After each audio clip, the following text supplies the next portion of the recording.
Hello and welcome back to your favorite sports show, Buff Sports Live. Yes, we're back by popular demand. We know you've been asking for us. Ask and you shall receive. But let's stop wasting time and get this show on the road. Starting on the gridiron, Colorado was looking to maintain the momentum through the bye week after a big win on the road against Arizona State.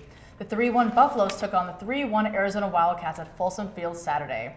The Wildcats led the Buffs 7-6 later into the second quarter until McCall Ono came up with an interception in Arizona territory, which was followed by a dazzling double reverse pass by KD Nixon to Dimitri Stanley for a 38-yard score to put Colorado up 13-7.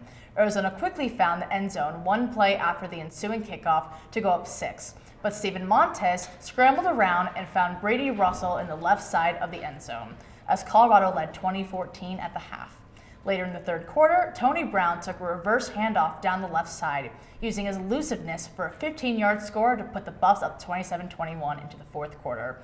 The Buffs had a 14-play drive that got down near the goal line, but they were only able to come away with 3 points. After Arizona responded with a touchdown to make it 35-30, Colorado tried to stay alive on fourth down, but Montez's pass was too high, and Arizona came away victorious as the Buffs are now 3-2 on the season. Disappointed, and so did the Colorado Buffaloes, losing to the Wildcats and giving up yet another career high to Khalil Tate. Boy, that guy loves Folsom Field. He threw for 404 yards today. The Buffaloes did pretty well against the run with Arizona, but it came down to mistakes. They made way too many of them to win this game. It started in the first half. They were constantly behind the sticks with penalties, 15-yard penalties for unsportsmanlike conduct, illegal blocks, and then Daniel Arias had a touchdown in the end zone that went off his fingertips. The Buffaloes ended up punting on that play, and then they had the ball at the 3-yard line in the second half, and they ended up kicking a field goal after a couple of negative running plays. If the Buffaloes are going to win again, they're going to have to clean up those mistakes. Another issue, they were 6 for 18 on third down. That's 33%. That's usually the LaVisca Chenault down, and they really didn't have him today, and it showed out on the field. If the Buffaloes are going to win against Oregon next week, Oregon's ranked 13th in the nation. They're going to have to clean up all of those things in Eugene. For BuffSports Live, I'm Vinay Simlot. Back to you. Vinay's right. Mel Tucker talked about those mistakes in his press conference game after the game. We got a very disappointed locker room, obviously. We got to give Arizona a lot of credit. They made more plays than we made. They executed more often than we did. We felt in the first half like we left some plays on the field on both sides of the ball. On offense, we had penalties. On defense, we were stopping the run, but we weren't getting off the field on third down early in the game, and we gave up some big plays. And we were able to start to get off the field on third down. We were able to stop the run game, but still we gave up some big plays in the second half. Offensively, we were able to move the ball. We were able to run the ball. We were able to had some guys open. We missed some plays, and when you play a good football team, you really can't afford to leave plays on the field. And Who's scared of the big bad duck? We'll see if the Buffs are as they go head-to-head with the Oregon Ducks tonight.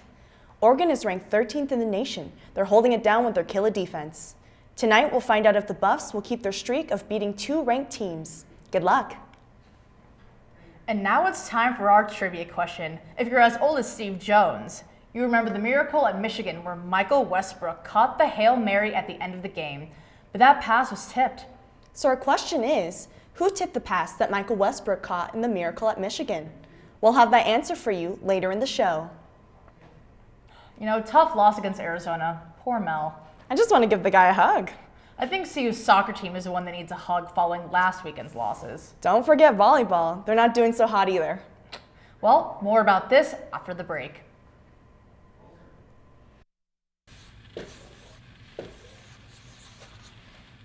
An artist, I'm not, but I am the voice of the Buffs, Mark Johnson, and you're watching Buff Sports Live.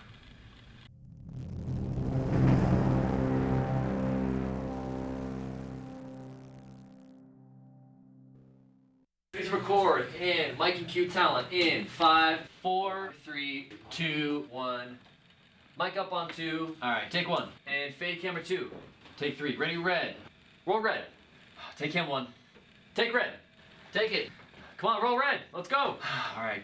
Hey, what are you doing? I'm just calling the show. There's no show.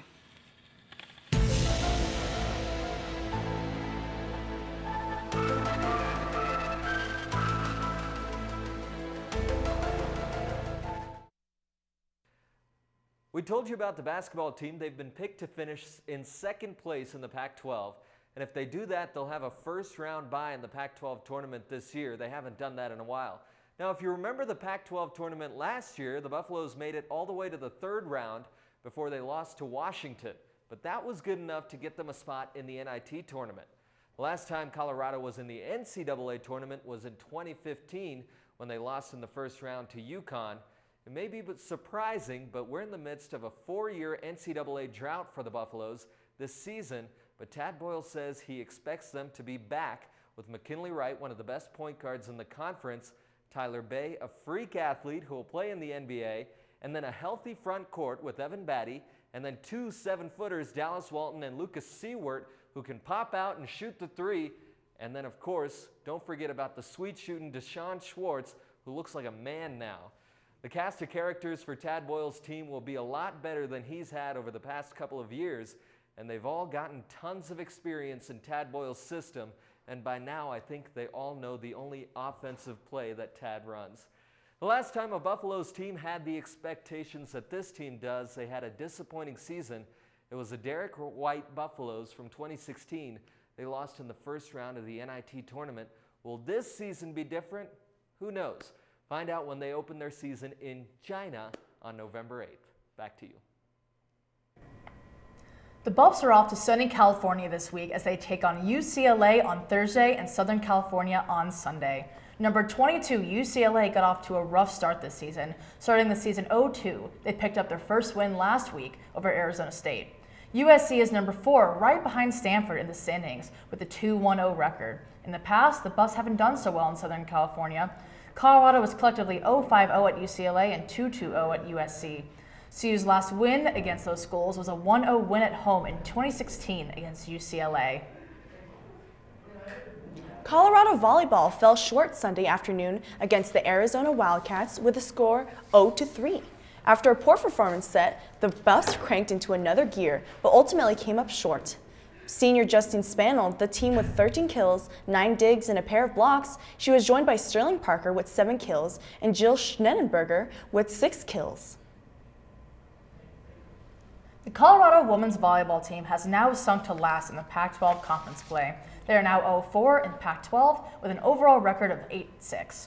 The Buffs will look to bounce back at home this weekend as they take on USC tonight at 7 and UCLA on Sunday at 2 p.m. Both the men's and women's cross-country teams brought home some wins for the Joe Pian Invitational last Friday. The men won the team title, while the women led by senior Sage Herta snagged the runner-up position.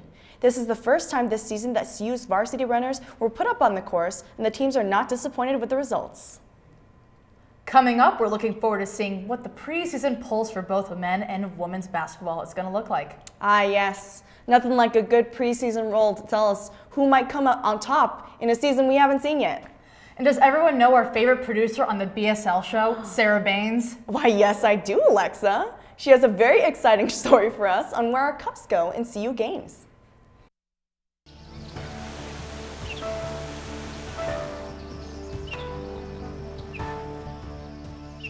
They were nervous and inexperienced, as new faces looking to achieve greatness. As the years went on, they grew confident in their abilities. Maybe. Yes, sir! Now they look to guide others in the same pursuit. There it is! Can you believe it? All are welcome to be featured on the biggest stage. Is it his time? We invite you to discover what you're capable of at BuffSports Live.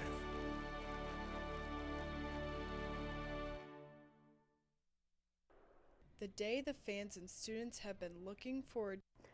Welcome to our first weather forecast for us here at BuffSports Live. I'm Jess Rainey, your Boulder meteorologist in training. What a crazy week it has been for our weather here in Colorado. Based on this photo behind me, I think it's safe to say our weather is a little confused on if it's fall or winter.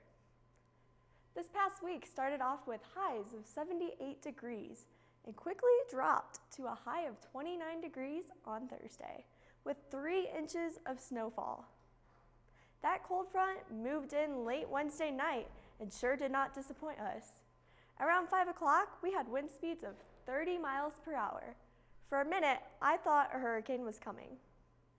Now, I don't know about you, but I'm super excited to see how crazy this winter season is here in Boulder. Now, let's get started on our 7-day weather forecast. Current temperatures are in the mid-40s. Highs today made it up to the mid-40s, but those temperatures have already begun to drop. We will be reaching lows of mid-20s later tonight. And then tomorrow we are expecting highs to be in the low 60s with sunny skies cooling off drastically into the low 30s. Some more of the same conditions on Sunday with partly cloudy skies and a high of 65 with lows into the low 36s. Columbus Day will be another beautiful one here in Boulder, Colorado. Sunny skies and a high of 67, cooling off to the mid-30s later that evening. Very similar conditions throughout the week, temperatures in the upper 60s. By Thursday, temperatures will be back into the low 70s. As we all know, the weather here in Colorado is always changing. Even though we just all broke out our winter jackets, I think it's safe to say you can put those back in the closet for this upcoming week. Coming up with weather puns is a breeze. So, before I go, I wanted to throw a quick weather pun out to add a little laughter to your week. What did one raindrop say to the other? Two's good company, but three's a cloud. Thank you so much for joining me on your weekly weather forecast. I'm Jess Rainey. Earlier this week, the men's basketball team was ranked number 2 in the Pac-12 in the preseason poll media. For the Buffs, juniors Tyler Bay and McKinley Wright IV were both voted in the preseason All-Pac-12 team. Reigning champ Washington was chosen to finish first in the Pac-12, but Tad Boyle said he doesn't pay attention to the preseason rankings and it's about what happens on the court. The Pac-12 women's basketball head coaches released the preseason poll, announcing their favorites to win the 2018-2019 regular season title. And the results? Well, let's just say they weren't in favor of CU.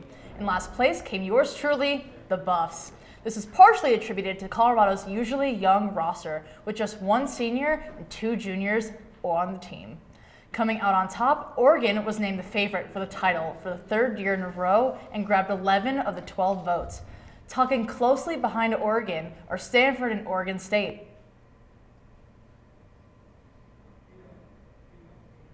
CU has long been known for sustainability efforts, and they've recently continued that trend with an innovation introduced at Folsom this fall. The result has pleased both beer drinkers and tree huggers alike. Here is Sarah Baines with the story.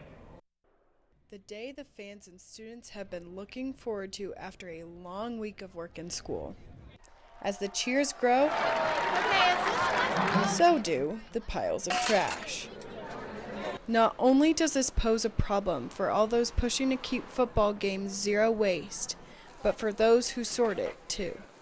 In an effort to improve sustainability at Folsom Field during football games, CU and Ball Corporation partnered to create this innovation that is not only designed to keep your beer colder for longer, but to reduce the waste in here and increase recycling in here. As the world's largest seller of aluminum cans, Ball is no stranger to aluminum and its positive impact on the environment. 7 years ago, Ball started to design what has now become a signature part of the Folsom Field experience. The infinitely recyclable 20-ounce aluminum cups were debuted at the stadium on September 7th. It wasn't easy to be the first college stadium to introduce the cups, though. There were definitely folks, working very long days, working on weekends, to make sure we could get the trials done and produce cups at the same time. The results paid off, but not just for fans, for facilities management and Ralphie's Green Stampede. So far, the consensus has been positive from fans, ball, CU, and facilities management alike. I mean, we saw people collecting cups. According to Gatewood, 75% of all aluminum that has ever existed is still in use and is being recycled today, making Folsom's newest game day accessory refreshing in more ways than one.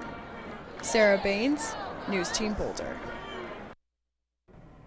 Aw, we're coming up on another break, but don't fret because we have rapid fire to warm up for. I'm excited. You know, I'm also excited to finally hear the answer to our trivia question of the week. Who did that miracle pass? You know, I'm not sure. This is a tricky question, but I do know that the tweet of the week will also be coming up next.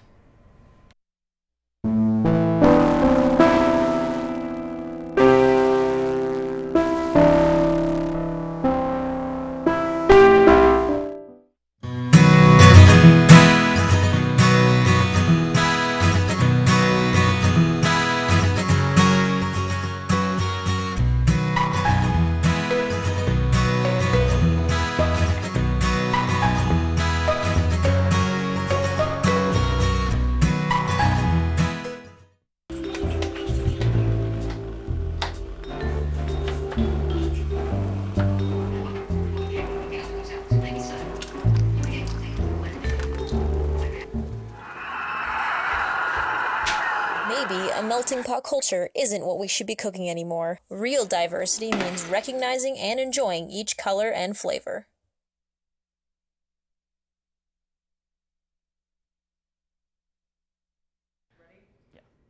What's up, everyone? This is Ben Wells back with another steamy edition of Fuego Rapido.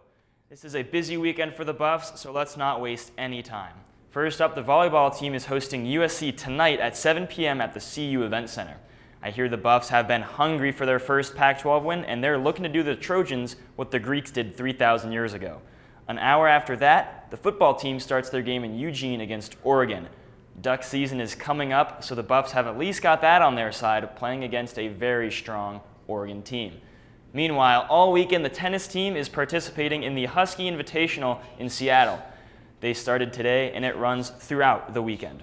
Regardless of the outcome, I'm sure they'll be glad to get back to some Colorado sun after 3 days of Seattle clouds. Finally, tomorrow the women's golf team starts the Betsy Rawls Invitational in Austin. This tournament lasts all day, both Saturday and Sunday, so plenty of time for all you golf nuts to get your fix in. Looks like our Buffs have got quite the travel weekend ahead of them, and I hope they know we're all cheering for them back home. This has been Ben Wells. Make sure to smash that like button, hit subscribe. Back to you guys at the desk. Thanks, Ben. And now it's time for the answer to that trivia question. Remember, we asked you, who tipped the pass that Michael Westbrook caught in the Miracle at Michigan?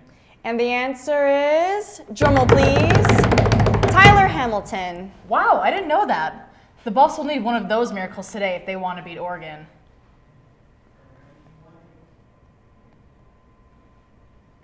Is it the end of another great show already? It is.